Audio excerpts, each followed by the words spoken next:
started. Hi, Kara. Did you need for us to share your slides or you're good? Oh, there we go. I should be good. Awesome. Is everyone seeing my slides? Yep. Perfect. Well, hi, everyone. My name is Kira Gresh. I'm an internal medicine resident here at the University of Colorado. And I'm sharing some research I did along with my colleagues, Wendy Christensen, Ty Loxbizer, and Jennifer Adams, many of whom you likely know from the Office of Assessment, Evaluation, and Outcomes and our Office of Medical Education here at CU.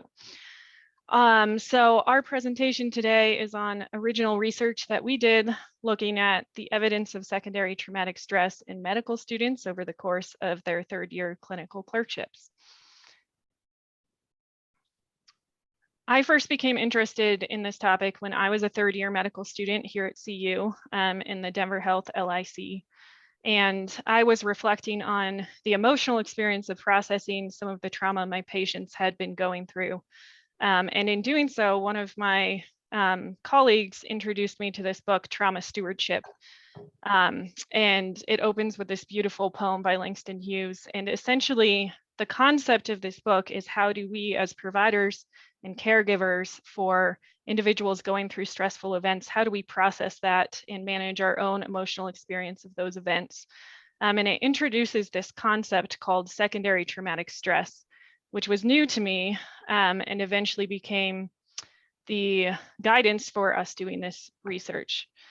And so to begin by discussing a few different definitions that relate to secondary traumatic stress, we talk a lot about burnout, which is sometimes used interchangeably with the concept of compassion fatigue and is a big buzzword in medical education and medicine in general these days.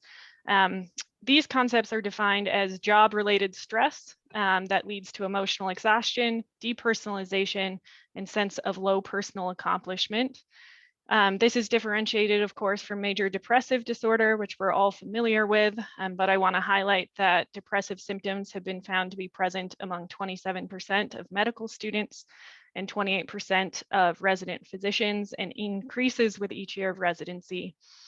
And so these two ideas are similar to, but ultimately different from the concept of secondary traumatic stress, or STS, which is defined as the natural consequent behaviors and emotions resulting from knowledge about a traumatizing event experienced by someone else.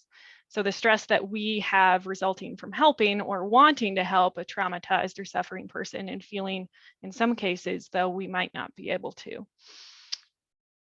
And so secondary traumatic stress, or STS, has actually been looked at in quite a few providers in different fields of healthcare.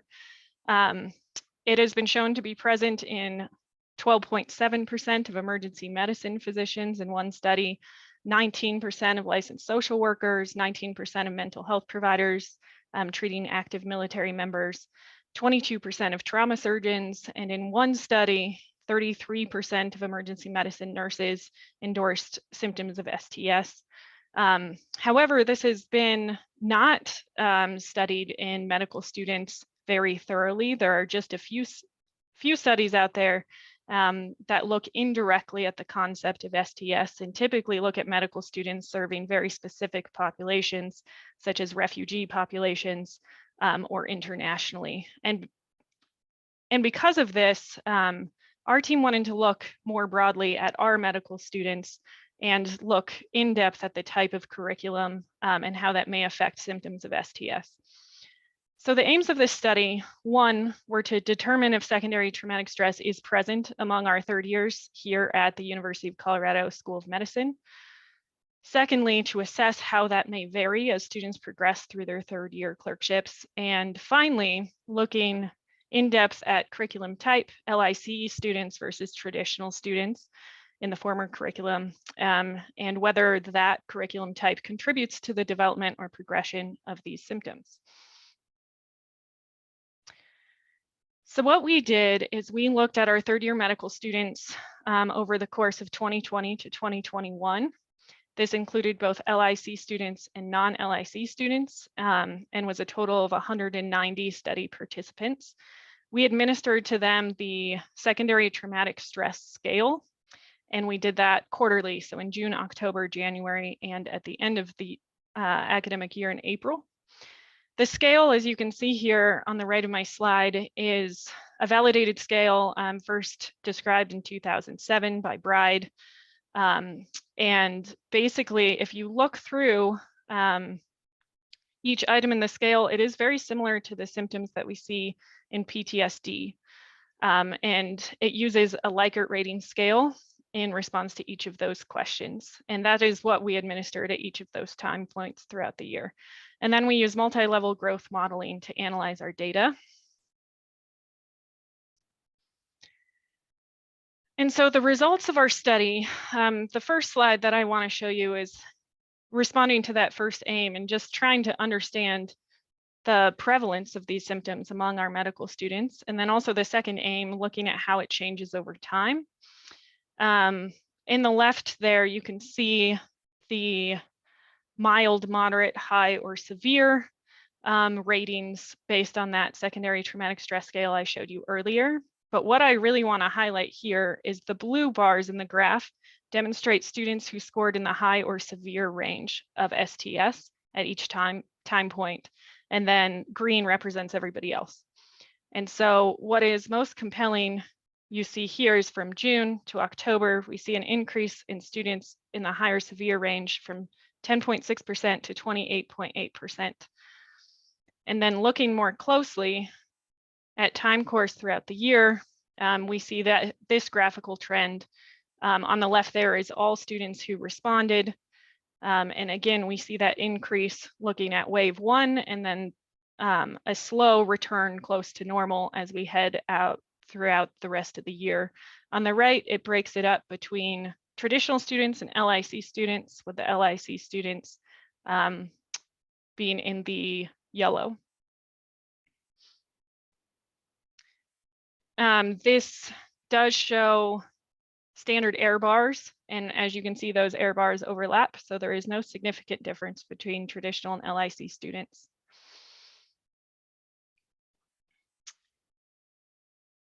So the importance of this research overall, I think the first takeaway is the rates of secondary traumatic stress among our medical students are very high. Just in comparing to other providers, we see by October that the range of high to severe secondary traumatic stress that we see is approaching 30%, which is some of the highest rates we've seen in other providers. And fortunately, the trajectory over time is we do start to see kind of this concave downward trend, this quadratic shape that suggests over time, perhaps students are developing coping skills, developing ways to manage some of these symptoms, and we do see improvement. But just noting the presence of these is really important in thinking about how we talk about burnout and how we talk about better supporting our students as they begin to work with patients in their clinical clerkships. Secondly, as I mentioned earlier, we don't see right now a statistical difference in LIC participation or not. I am curious, because of the slope of the downward trajectory that we saw, if we would ultimately see a difference if there was one more time point in our students' future careers in fourth year or so on and so forth. But right now, LIC participation doesn't seem to change this. The big limitation of our study is the limitation of many these days that it landed in the COVID-19 pandemic. And so stress in healthcare providers in general is higher. Secondary traumatic stress is also presumably higher. And so one of the future directions we're considering, actually this final bullet point here, is to potentially repeat distribution of this scale in future classes, perhaps in this upcoming class, to better, when hopefully COVID is a little better controlled, to better remove that limitation. Other future directions that we're considering is trying to better understand the subcategories of secondary traumatic stress. So it can be divided down similarly to PTSD symptoms into intrusion, avoidance, and arousal, and using that to better differentiate how we can support our students. And then lastly, kind of the key future direction is what can we be doing as medical educators intervention-wise to help support students as they navigate their third year? And where are those key intervention points over the course of that year as well? So I have some references here, and that is all that I have. I appreciate you all taking the time to listen. Thanks for a great job. Yeah, virtual applause coming out. We appreciate that. It's a really important topic, and one that actually, until I walked into Dean Adams' office one day and saw a book that she was referencing this about, I hadn't really thought very much about it, and that's, you know, kind of shameful given the role that I have with the students, but I think it is really something we should be thinking about as we change our curriculum model around. Were you surprised to find that there wasn't really a difference between the LIC students and the traditional Block students? Yeah, I think Dr. Adams and I were both pretty surprised. I went back and forth on which I thought would be higher, being an LIC student myself, having the multiple time points over the course of the year that you work with patients, building that bond, and maybe that affecting a person more than a patient you've just met that first time they're going through trauma. But then on the other hand, having those longitudinal relationships with providers and your preceptors and them being present to help you navigate some of those symptoms as a student, we felt could have been protective. Overall, I think the general trend that we saw with the rapid increase going into October and the improvement over time, I would guess, is in respect to that support from preceptors. I think we would just need more data points or perhaps more students to see some statistical significance there. That stimulates me to think that your answer to that question, to think about interventions that we might consider in our preceptor side, or even anticipatory guidance on the student side in preparation for these experiences, and reflecting on my own thoughts about being a physician and how those types of things impact me, kind of trying to figure out what type of intervention would help me do better, or is it a reflective writing afterward? All the kinds of things that I know that are interventions that you're thinking about, maybe whether or not we should be maximizing those on the preceptor side too, to prepare them for students to be expecting this, or to even give anticipatory guidance to students to say, in October, we have seen this trend that this happens, and you may experience this. If you do, that's sort of something that we've seen before. Your preceptor can be a resource to be able to help you to do that. If we could blunt the effect, that would be really cool. Right, absolutely. Those are the interventions that we're going to try to figure out. So would love your thoughts if you come up with them. Oh yeah, no, I would like to, be a part about that brainstorming. And this is a great example. You did a fantastic job on your presentation, and this is a great example of why this type of research is so good for us, because it stimulates ideas and thoughts about what things that we can try in the future. Awesome. Well, thank you. Any other questions or comments? Sorry to be a question hog. I was just going to mention that I worked with a student this year who had some of this. I didn't realize it until months later, because they had seen a patient that we saw together in the hospital in follow-up having predicted complications numerous times, and was really sort of beating themselves up that they were the one person who had seen this patient so often, and that they could have made the difference if they'd just taken a little more time, et cetera, et cetera. We finally got connected because the LIC director said, "Hey, Chad, this student is having this, issue," and we talked about it. And it was really great, but I wish I would have proactively, and we'll start saying something more proactively about, if you ever see any of our patients in follow-up, like, happy to hear about that, and happy to debrief and all of that sort of stuff, because the student was pretty beat up about it, just directly linked to seeing them in follow-up numerous times. So it's something I think it's good to be aware of, and I'm fascinated that you guys were able to look at this. So thanks for doing this work. Yeah, thank you for that. And anecdotally, what you're describing is a lot of what I experienced and my peers experienced. And so I agree with both of these thoughts. If we can do something more proactively to help students catch that before it's happening to them, I think we could really make a difference in their experience. So thank you. Great. Very impactful. Caitlin McLeod, next on our list. If you want to go ahead, welcome to the oral presentation. The title of your abstract is Development of a Formalized Resident Attending Feedback Structure to Improve the Cross-Cover Resident Experience. So thank you for sharing with us today. Thanks for having me. I'm just getting my screen to share here.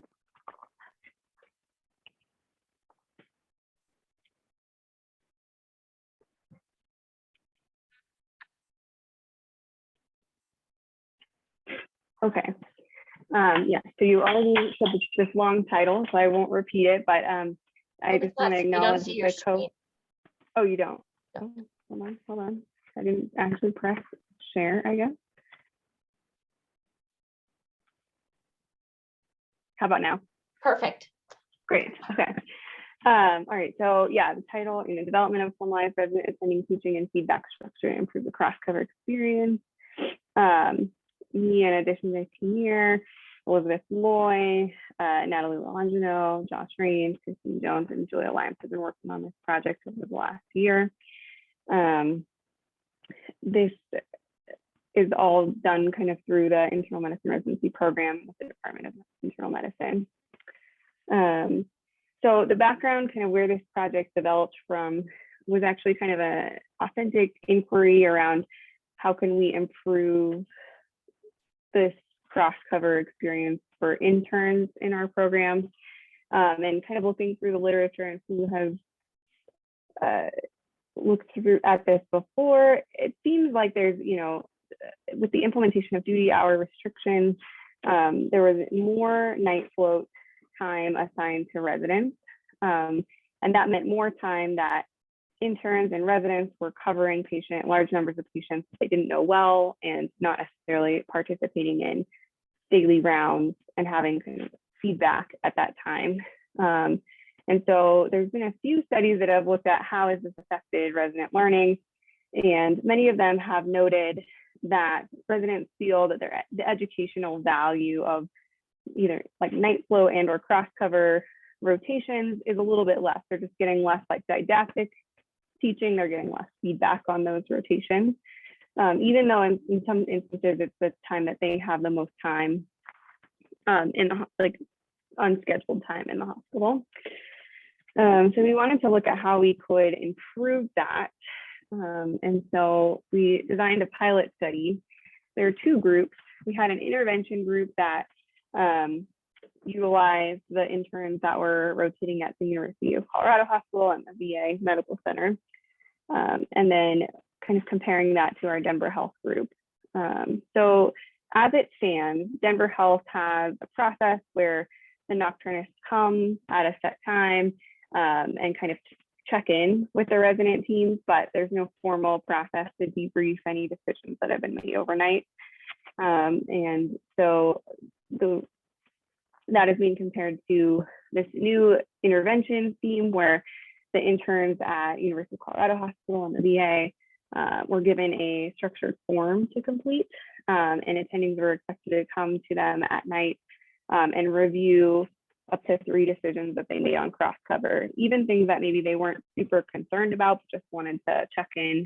And so the form looks something like this. So there's 3 topics, and it asks interns to say if their differential changed, if they would keep their management the same in the future or change it after their discussion, and then also try to categorize why their differential management might have changed. And we just offered a few groups like gap in knowledge, clinical reasoning, or decision-making change, or a systems issue. And after they experienced this intervention, we had a survey that both groups participated in to kind of capture their thoughts on how educational the experience was, and if they had any, and then there's some open-ended components where they could offer suggestions for the future as well.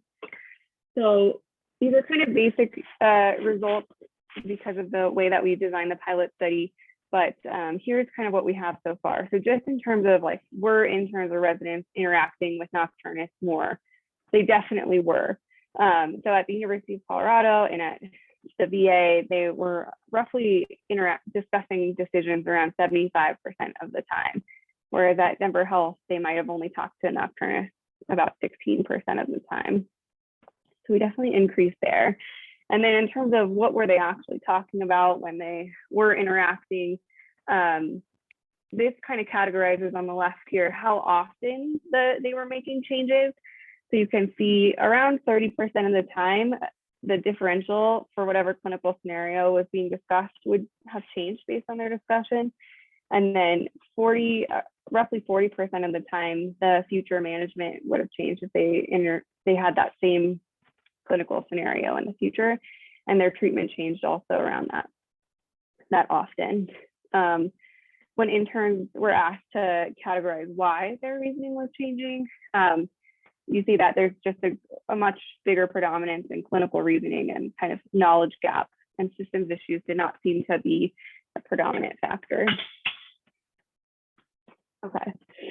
To address the question of whether or not cross-cover shifts are educational, this graph is from data from the post survey, and there's maybe a suggestion towards those who are at UCH and the VA feeling a little bit more, the shifts were a little bit more educational, but definitely, even at Denver Health, they felt like for the most part they were having good education on their cross cover and night float shifts.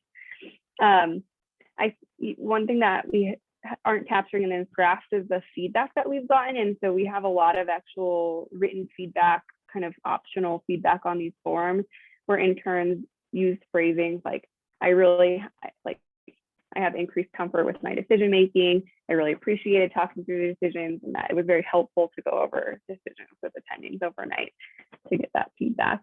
So those are our kind of initial results. And so when I say conclusions here, I'm thinking of, here's some of the trends that we're seeing that we're looking to kind of further investigate with a little bit more robust design, which I'll talk about in a minute. So overall, we feel there is a trend towards having this formal structure for interns and attendings to discuss cross-cover decisions has increased kind of their sense of both perceived and real educational value. And then that cross-cover is this opportunity that we've identified that to coach interns on clinical reasoning and to help them identify medical knowledge gaps. And those seem to be changing, at least in their perception, those seem to be leading in their perception to changes in patient care. So kind of our next step here is that we've designed a little bit more robust intervention, in that using Denver Health as our control has been a little bit fraught with bias, in that we don't have currently like a really good way to say what's the acuity of care at Denver Health, how many patients are patients seeing. And so one of the ways that we can cut that out is to just keep this all to UCH and the VA, and the internal medicine program just happens to be set up that we have a block A and a block B. So they'll still have to kind of get a sense of how many patients and the general acuity month to month. We'll be able to control better by having just these two groups compared to one another. And the control group will just have like sort of an informal meeting, like, hey, ask me if you have any questions, and the intervention group will continue to do the form in a similar format, and we'll continue with the post survey. One other piece of data we're hoping to get is the number of kind of rapid responses that are occurring on shift or met, just to get a sense of, one, the acuity, and two, as a piece of objective data for if patient safety is being affected. And then additionally, we're hoping to improve our controls between groups by stratifying data by intern experience, meaning like, have they done one cross cover shift this year, or is this the end of the year and they've had quite a bit of experience on it. We are changing the cross cover form to have very similar questions, but to be open-ended and using qualitative methods to get a better sense of what groups are coming out of the data, rather than suggesting to them that there is a clinical decision change or a knowledge gap. And then we'll conduct semi-structured interviews with the interns to try to validate our form of it. And then of course, obtaining the rapid response information. Okay, here are some of the references that informed kind of our background in our design. of this, and then I'll take any questions or comments.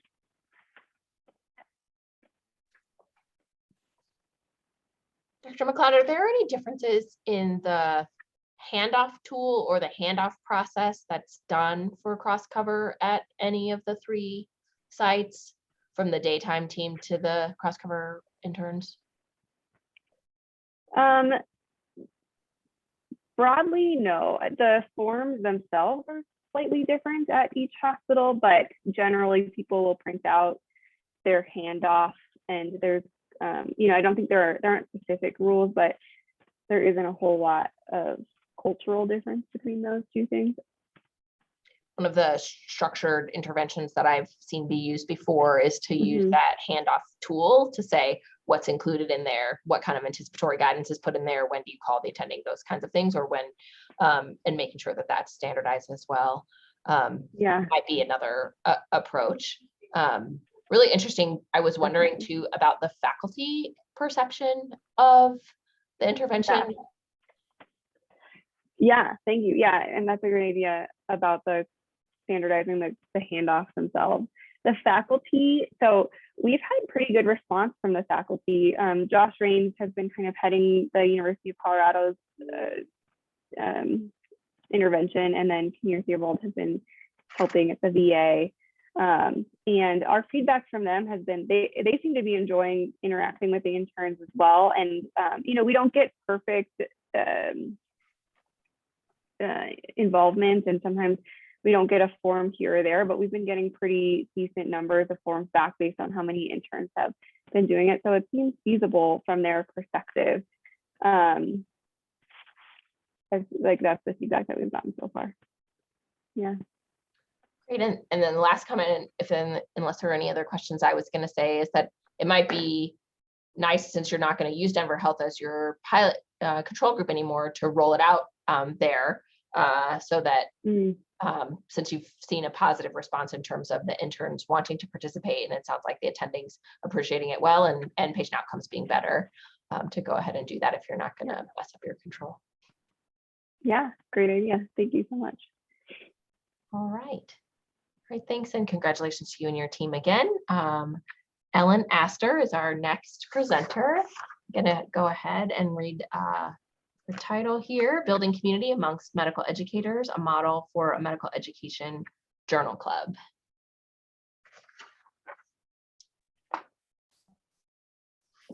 All right.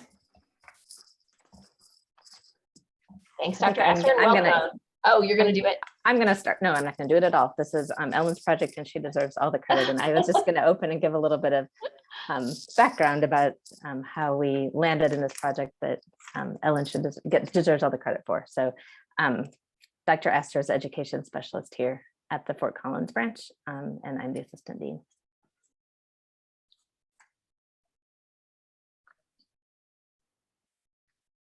So just a little bit of background about where we are. So the CU School of Medicine at CSU branch campus in Fort Collins is a new 4-year campus. We launched the campus in May of 2020 with the first LIC cohort of 12 students. And we're now in our 3rd cohort of LIC students with the hybrid class. And in July of this past summer, 2021, we had our inaugural class of 12 first-year students who matriculated. So as noticed here, this is a collaborative effort between CU School of Medicine, of course, CSU, and the medical community in Northern Colorado. And it was new. So most of the medical science is taught by CSU faculty, and that includes PhDs mostly, an MD, PhD, and a PharmD. We have recruited about 300 clinical physician preceptors in the community for the 4-year branch. And in addition, Fort Collins is home to a family medicine residency. So a foundation had been built already for medical education, and our students have the opportunity to interact with those residents, and we have the opportunity to interact with those faculty. So going into this project, we were aware that in general, recruitment and retainment of community faculty can be a challenge. So we hoped to build a community of medical educators from the beginning and bring faculty together from CSU and from the community, but you may remember that we launched in May of 2020, and so the pandemic has gotten in the way of what we had hoped to do. The work referenced on the bottom of this slide offered some themes for recruiting and retaining faculty. So this was a survey of pediatricians in the community who had chosen to quit precepting. So the data is interesting, but they grouped thematically around a theme of around helping faculty identify as clinician educators and bringing them together as a community.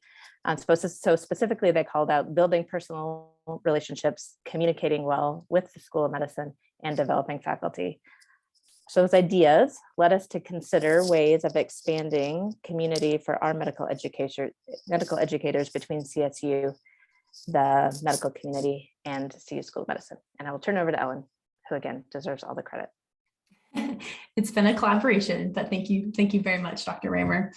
Yeah, so one strategy that we thought of for building community amongst educators was to create a medical education journal club that would include all of our faculty at our campus, or at least invite all of our faculty at our campus. And, to inform the design of this journal club, we also wanted to make sure that we were drawing on research on best practices for engaging faculty in instructional improvement opportunities, because we also saw the journal club as an opportunity for faculty to learn about medical education and potentially make improvements, instructional improvements to their teaching based off of their participation in the journal club. And in particular, there's this review article that came out in 2011, and it's a pretty famous review article if you're in the world of STEM instructional improvement initiatives for faculty. But in this article, they reviewed nearly 200 research articles on instructional improvement initiatives for STEM faculty. And through that review, they were able to identify some less effective strategies for engaging STEM faculty and instructional improvements and some more effective strategies. Research suggests that some of the less effective strategies are creating and disseminating curricular materials and then asking faculty to take up those materials, as well as wholly implementing top-down policies meant to influence instruction. The research suggests that really effective instructional improvement strategies are created in a way to understand and target educators' teaching related beliefs. So there are opportunities where educators can reflect on their teaching and strategize on ways to enhance their teaching. They're long-term, that is longer than one semester, and they're intentionally designed to be compatible with the institutional system, or they're intentionally designed to be compatible with the organization and the culture in which faculty work. And so we wanted to take some of these effective strategies suggested by the research and use them to guide the formation of our medical education journal club. And so the first thing that we really think a lot about are ways to understand and target educators' teaching related beliefs. And so we try to attend to this in the journal club by keeping the structure of the journal club pretty loose. We encourage our attendees to shape our conversations with questions, contributions, instructional experiences. So although the meetings are facilitated by me, they don't often have a super firm agenda, because we really want to intentionally create a space for educators to come and talk about real problems of practice. And talk about ways to address those problems with their colleagues. We also invite attendees to select journal club readings and topics. This is another way where we're trying to make this professional development opportunity really practically attend to the teaching interests and needs of our faculty. And we also really strive to continuously foster a safe environment for earnest reflection. And one way to do this that's been suggested in research that I've been a part of, as well as other research, is to just explicitly recognize the challenge of teaching. And to explicitly say, like, one of the purposes of Journal Club is that we recognize that teaching is really, really hard.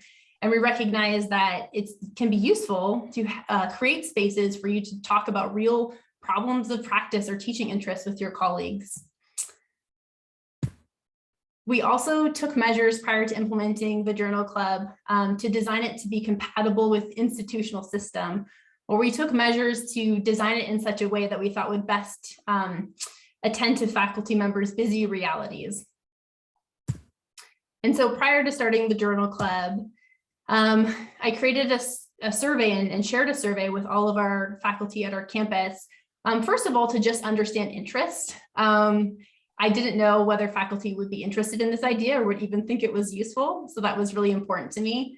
And then I also wanted to identify meeting days and times as well as frequencies. So, you know, with this opportunity, were faculty interested in meeting once a month, once every other month, once every 3 months?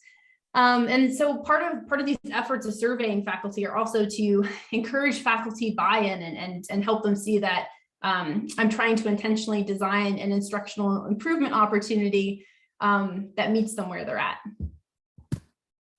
I also met with campus administrators and curricular year directors for feedback on the design. So these were really helpful in helping me figure out how to design this journal club. We found that faculty were interested, always encouraging to learn that faculty are interested in your professional development ideas. And that we also learned that faculty wanted in-person as well as remote meetings, which we thought was really interesting. And we thought that this was something that we probably wouldn't have learned if we hadn't sent out surveys prior to starting this journal club. So some faculty really had a desire to meet in person and meet their colleagues in person. And other faculty said, particularly our clinical faculty, such as our LIC liaisons, noted that they probably would not be able to attend unless those meetings were remote. So we decided to alternate our monthly meetings in person and remote.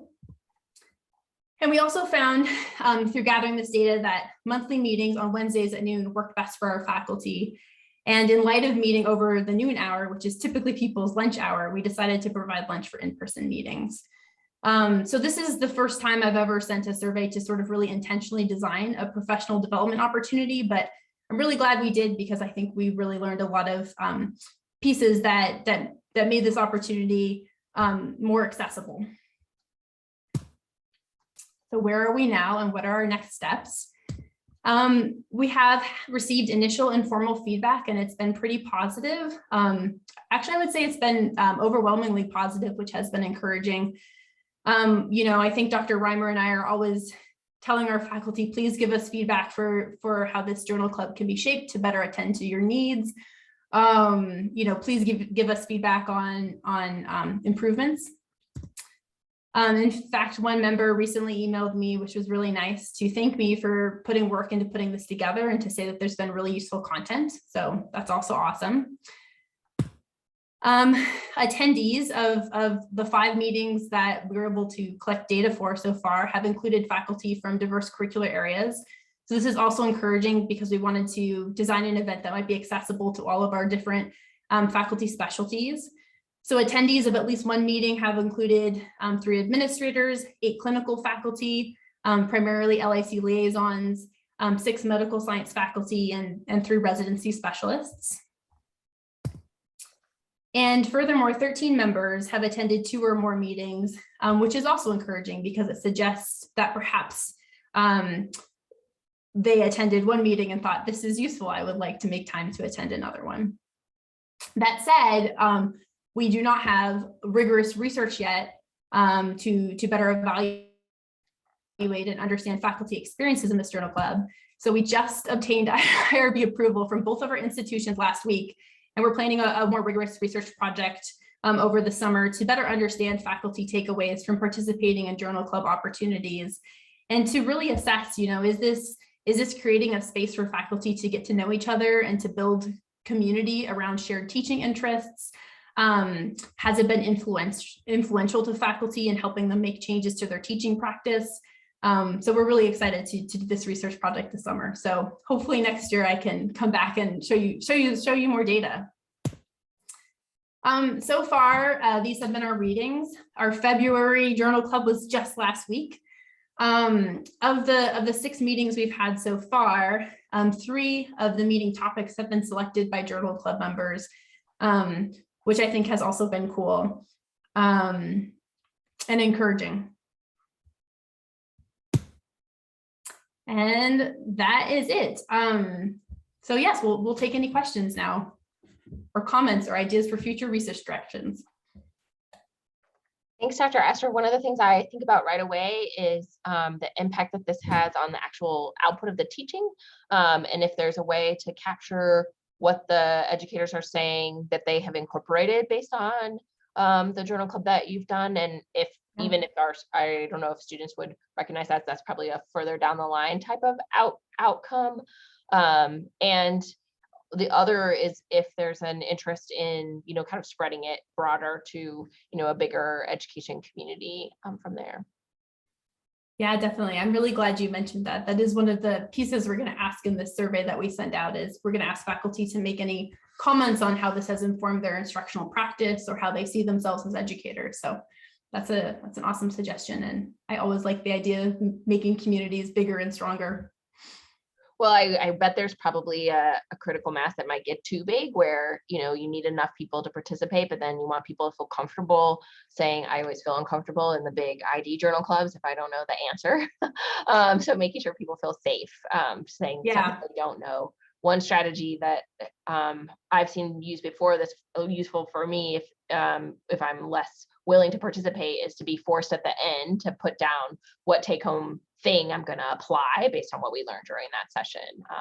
You may already be doing that, but it would be another piece to add to your journal club that you could collect and then ask people later to reflect about whether or not they actually did what they said they were going to do, a little bit of an accountability partner.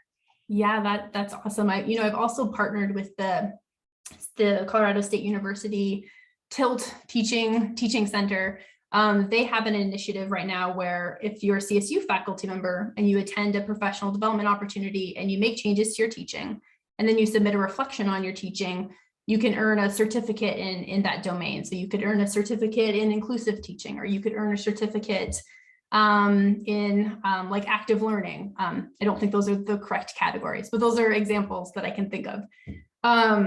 And so I've partnered with them to make sure that, faculty do make changes to their teaching based off of what they're learning in journal club. They can apply for those certificates if they're CSU faculty. Great. Thanks again, Dr. Esther, Dr. Reimer. Thank you for joining us and for supporting this work too. I think, overall the impact on culture of our community of educators is also really important, especially as everybody's been, as all of you all know, working so hard through this pandemic period and with the launch of the new curriculum too. All right. Our next presenter this afternoon is Dr. Paul Tran. Paul, while you switch up your slides, I'll go ahead and read your title. Thanks for joining us. The title of your talk is Practice, or your abstract is Presentation and Review of Active Cases to Improve the Clinical Experience for Pediatric Clerkship Students.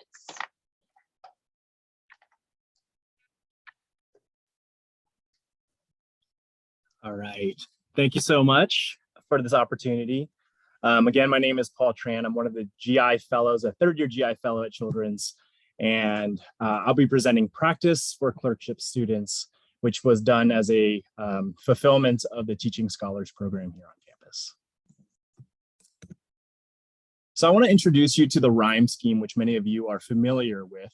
But as a refresher, it's an acronym for Reporter, Interpreter, Manager, and Educator. And it's a way to monitor and track progress of clinical skills development in our students.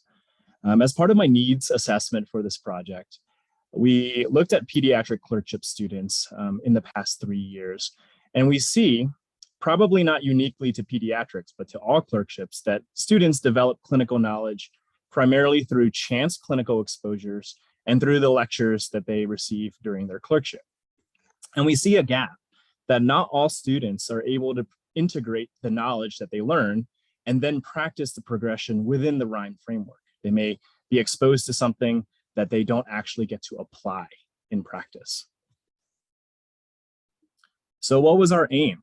We wanted to aim to address this gap and develop, implement, and evaluate a curriculum for clerkship students to learn and apply the knowledge of pediatric concepts that could be broadened, and then use a framework of standard clinical experiences.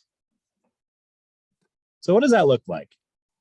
I want to bring you back to the third year of medical school, where our students are assigned a patient they may not know very much about.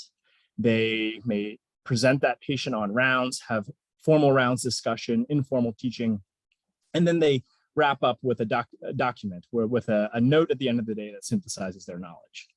So we wanted to simulate this experience within a session. So our framework is as follows. We have a pre-session, a session, and then a post-session. And each step correlates with the clinical experience. So the pre-session emulates getting a patient assigned. Students read a case before the session, then they record a Flipgrid video, which is an online platform I'll be talking about, where they present a differential diagnosis and then their next management step that they think before the session. They come into the session, and that's our rounds right there. So the students watch Flipgrids in small groups. That's the informal discussion that you have as a medical student with your residents. Hey, is this okay to present? What do you think about my plan?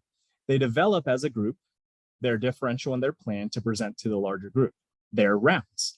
And then they review concepts in a facilitated large group with a facilitator. That's the attending giving teaching on rounds. That's the attending saying, I like your ideas. Have you considered this? The last part of the session is post-session. It's the documentation. They write a modified SOAP note with an assessment and plan, synthesizing their knowledge, and they complete a session survey with Likert scale questions, open-ended prompts. And then an exemplar or attending note is sent out where they can compare what it looks like for an attending to have written the same note. Think about it like reading the attestation after you've signed a note in the EMR. So our methods for the cases in Flipgrid are as follows. We wanted to focus on my area of expertise, very small pediatric GI. So we developed 2 comprehensive cases with both general pediatric and GI concepts. In the Teaching Scholars program, we learned a lot about interleaving as a skill used to teach multiple concepts. And you see in the 2 cases here that multiple concepts are covered. In case 1, a 1-month-old with trisomy 21 also presents with vomiting. You cover GERD, failure to thrive, formula mixing, and cow's milk protein intolerance.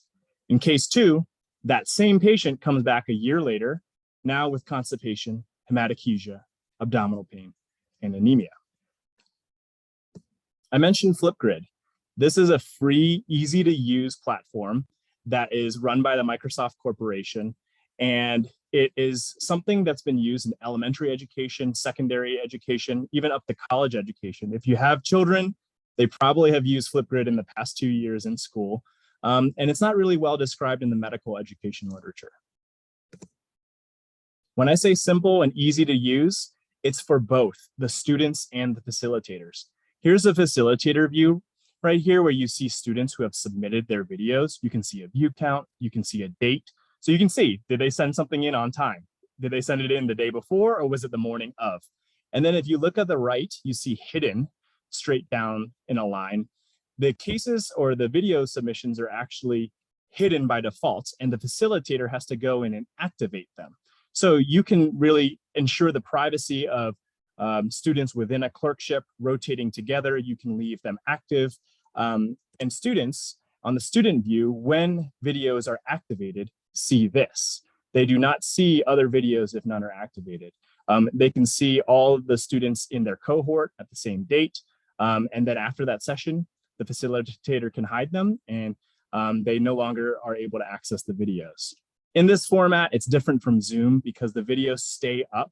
They can be viewed multiple times. You can actually see the comment box on the bottom of the pictures where you can leave comments and really have interaction between peers. So to evaluate our curriculum as part of Kern's 6-step method, we wanted to make sure that students were incorporating clinical elements in the products that they produce. So we looked at the Flipgrid videos, and then we looked at the notes that they assessed. You can see here an example of the rubric that we use to check for elements such as a primary diagnosis in the Flipgrid video. There was actually a need for a second checklist for the note, because the note after the session, we had introduced elements that we wanted to make a little bit more comprehensive of a rubric, so there were more elements to assess. What were our results from our pilot cohorts? Well, we were actually able to run this over 7 months, piloting this curriculum on 104 third-year medical students in the old School of Medicine curriculum across 6 unique pediatric clerkship rotations. And we actually use 4 different facilitators with different backgrounds. Myself as a pediatric fellow, we had a second-year pediatric resident and 2 pediatric hospitalists who actually facilitated the session. 87 students of the 104 submitted both a Flipgrid video and a post-session note for evaluation purposes. One cohort actually had all of their notes missing for technical reasons. You see 55 students read case 1, 32 students read case 2. So how do they do with the clinical elements? If you look to the right, you see the 2 scores. Flipgrid elements score out of 8 possible components. 89% of students actually had 7 or more components. The most missed point was a reasonable diagnosis. That is, when they put their foot down, was there a reasonable diagnosis for the case presented? You can imagine if you haven't seen this concept before and you have to give a presentation on it, it makes sense you might not be able to make a reasonable diagnosis. It's your best guess. When we look at the note element score out of 11, again with additional elements, 72% of students had greater than 9 components. The most missed points were a problem list, which was introduced during the session in a new component, and a reasonable diagnosis. Here's an example of a truncated video from a student who consented to have this. Tony is a 4-week-old male patient with a history of trisomy 21, presenting with 1 week of projectile vomiting, fussiness, and weight loss after switching from breast milk to formula. So we looked at the results, and when we looked at the qualitative answers from students remarked on the session structure. Highlighted for you, the student said the format felt fairly realistic to the clinical setting.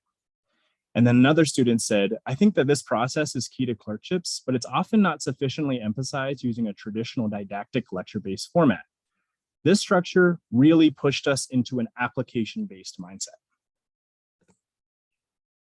When we looked for other themes, engagement and practice also showed up. Students remarked on the combination of teaching modalities being engaging. The session was designed to push us and gave opportunities to grow. One student said the pre-work and the session structure allowed the ability to practice their thought process. And this is not myself, actually said it is a great way to learn the relevant GI material while practicing our reporter, interpreter, and manager skills. It's almost like that was planted. What were our conclusions from this project? This is an exciting framework. Students really appreciated the engaging and interactive curriculum. Students value the practice of developing clinical skills in a low-stakes learning session that's not in the clinical environment. This is a multimodal approach that can actually support learner development within the reporter, interpreter, and manager categories of the RHYME framework. And then Flipgrid is valuable technology for practicing oral presentations and actually obtaining feedback, something that wasn't assessed in our study, but is an option based on the discussion forum. And this can be used virtually. This was made for the virtual learning experience out of necessity, but this is actually tailor-made to be either done in person or virtually. So where are we going in the future? Really longitudinal use of this. The evaluation of longitudinal skill development, oral presentation skills, and writing notes, that's something that we want to see across a spectrum. So it's actually designed for the longitudinal integrated clerkship model. We actually piloted this only in one instance on traditional clerkship model. So we aren't able to see that longitudinal development yet. The development of additional subspecialty cases in this format would be useful. I think this is broadly applicable, not just to pediatric specialties, but across clerkships. And then comparison of oral presentation and written notes in a clinical context. You might be wondering, why were your results actually showed a decrease in percentage of needed or necessary clinical elements? And something we noticed that was very intriguing was students actually submitted transcripts of their oral presentation as their written note. So they didn't rewrite the written note, even though that was one of the directions to include elements. So we wonder, does this happen in the clinical context? Are students really just paraphrasing what they presented on rounds or presented in a presentation earlier? I want to acknowledge My team for this project, Stephanie Hum, who's a pediatric resident, Christine Wazert-Hurtado, who's a pediatric gastroenterologist, Megan Treats, who's a general pediatrician, the Teaching Scholars Program leadership, Dr. Chad Stickrath, Mary Jane Rapport, Helen McFarland, and all my friends and colleagues in the Teaching Scholars Program. What's my takeaway? Let's modernize MedEd. Let's move it into, and using technology, we can use curriculum like this to allow more students to integrate clinical knowledge and practice progression in the RHYME framework outside of a traditional clinical setting. Thanks very much. I appreciate any questions.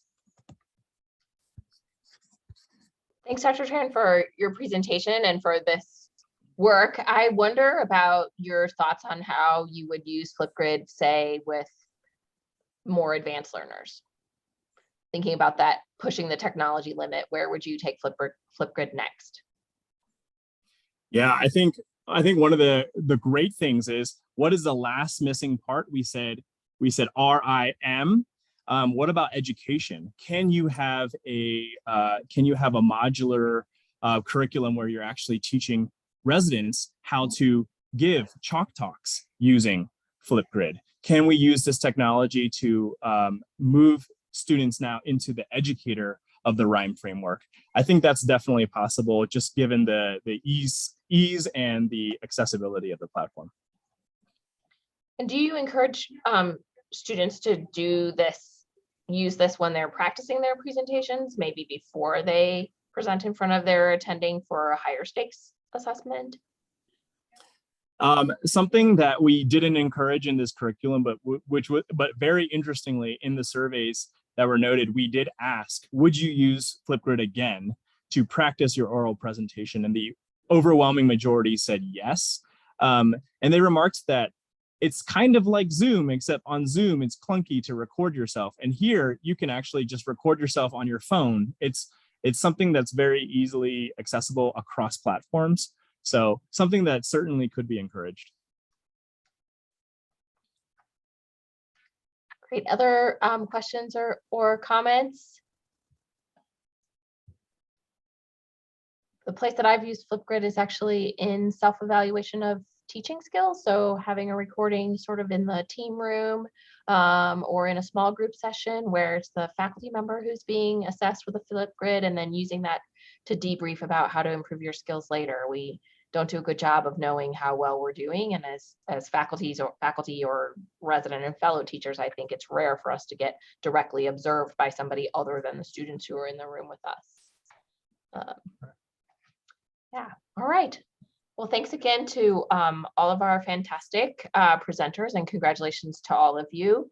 I want to also say a special thank you to Jody Wang for organizing this week and all of our comings and goings with the technology and the uploads of sessions, the fantastic reminders. We really appreciate it. It's almost the 1 o'clock hour, and we're going to